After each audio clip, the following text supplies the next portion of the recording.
પ્રકરણ 5 હસતી હસતી હસતી. બાળમિત્રો, કેમ છો? Good morning. Good morning teacher. બાળમિત્રો, હું તમને આજે થોડા ચિત્ર બતાવીશ.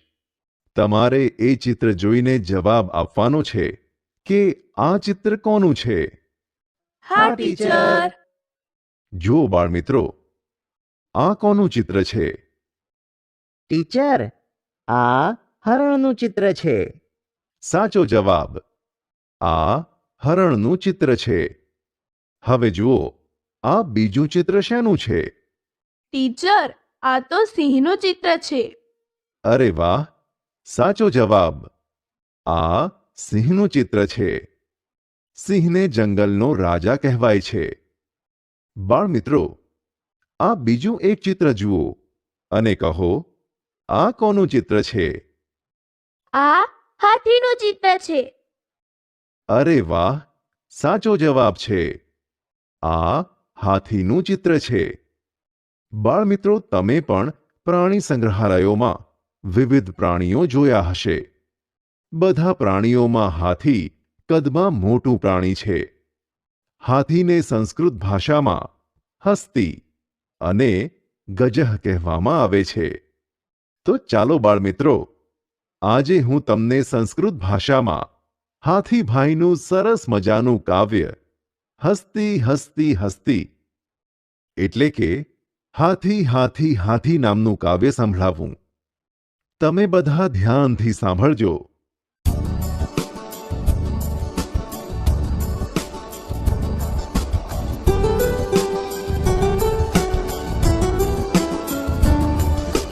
हस्ती हस्ती हस्ती दिव्या देवी सृष्टि. हस्ती हस्ती हस्ती दिव्या देवी सृष्टि. हस्ती हस्ती हस्ती दिव्या देवी सृष्टि. हस्ती हस्ती हस्ती दिव्या देवी सृष्टि.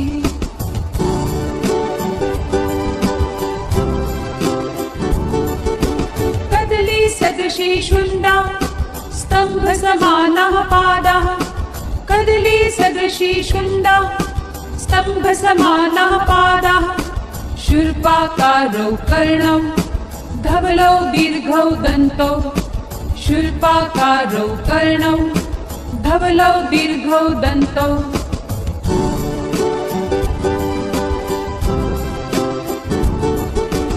उदरं भाण्डाकारम् उन्नत बृहत् शरीरम्. उदरं भाण्डाकारम् उन्नत बृहत् शरीरम्. अल्पं तुच्छं पुच्छम् अहो अहा विचित्रम्.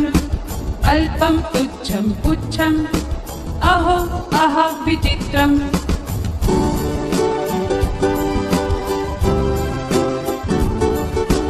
पर्वत सदृशे गात्रे सर्षप सन्निभनेत्रे. पर्वत सदृशे गात्रे सर्षप सन्निभनेत्रे. कथमति बलवान् एषः अंकुशमात्राद् भीतः. कथमति बलवान् एषः अंकुशमात्राद् भीतः. हस्ती हस्ती हस्ती दिव्या देवी सृष्टिः. हस्ती हस्ती हस्ती दिव्या देवी सृष्टिः. हस्ती हस्ती हस्ती हस्ती हस्ती हस्ती हस्ती हस्ती हस्ती हस्ती हस्ती हस्ती. બાળમિત્રો, મજા આવીને સંસ્કૃત ભાષામાં હાથીભાઈનું કાવ્ય સાંભળવાની? હા ટીચર. બાળમિત્રો, આ કાવ્યમાં હાથીભાઈના શરીરના વિવિધ અંગોની વાત કરવામાં આવી છે. તો ચાલો બાળમિત્રો, આપણે આ કાવ્યનું ભાષાંતર દ્વારા તે જોઈએ અને સમજીએ. જુઓ બાળમિત્રો, हस्ती हस्ती हस्ती दिव्या देवी सृष्टि. हस्ती हस्ती हस्ती दिव्या देवी सृष्टि. આ કાવ્ય પંક્તિમાં કહ્યું છે કે હાથી હાથી હાથી એ અદ્ભુત અને અલૌકિક દેવોનું દિવ્ય સર્જન છે. હવે બીજી કાવ્ય પંક્તિ જુઓ. कदली सदृशी शुण्डा स्तंभ समानः पादः कदली सदृशी शुण्डा स्तंभ समानः पादः शूर्पाकारौ कर्णौ धवलौ दीर्घौ दन्तौ शूर्पाकारौ कर्णौ धवलौ दीर्घौ दन्तौ. આ કાવ્ય પંક્તિમાં કહ્યું છે કે હાથીભાઈની સૂંઢ કેળના જેવી છે, તેના પગો થાંભલા જેવા અને કાન સૂંપડાના આકારના અને તેના 2 દાંત સફેદ અને લાંબા છે. કાવ્ય પંક્તિ 3. उदरं भाण्डाकारम् उन्नत बृहत् शरीरम् उदरं भाण्डाकारम् उन्नत बृहत् शरीरम् अल्पं तुच्छं पुच्छम् अहो अहा विचित्रम् अल्पं तुच्छं पुच्छम् अहो अहा विचित्रम्. આ કાવ્ય પંક્તિમાં કહ્યું છે કે હાથીભાઈનું પેટ ઘડાના આકાર જેવું છે, શરીર ઊંચું અને મોટું વિશાળ છે, તેનું પૂંછડું નાનકડું અને તુચ્છ છે. અરે વાહ, કેવું અદ્ભુત! કાવ્ય પંક્તિ 4.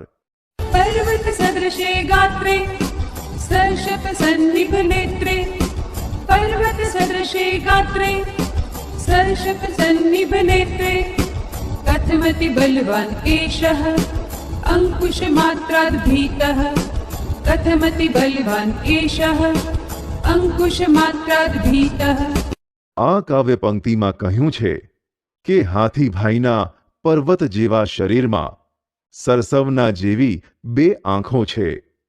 અત્યંત બળવાન આ હાથી ફક્ત અંકુશથી કેવો ડરે છે? બાળમિત્રો, મજા આવીને હાથીભાઈના શરીરના અંગો વિશે જાણવાની?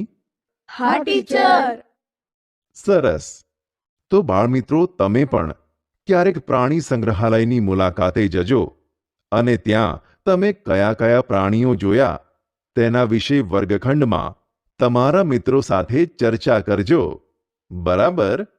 આવજો.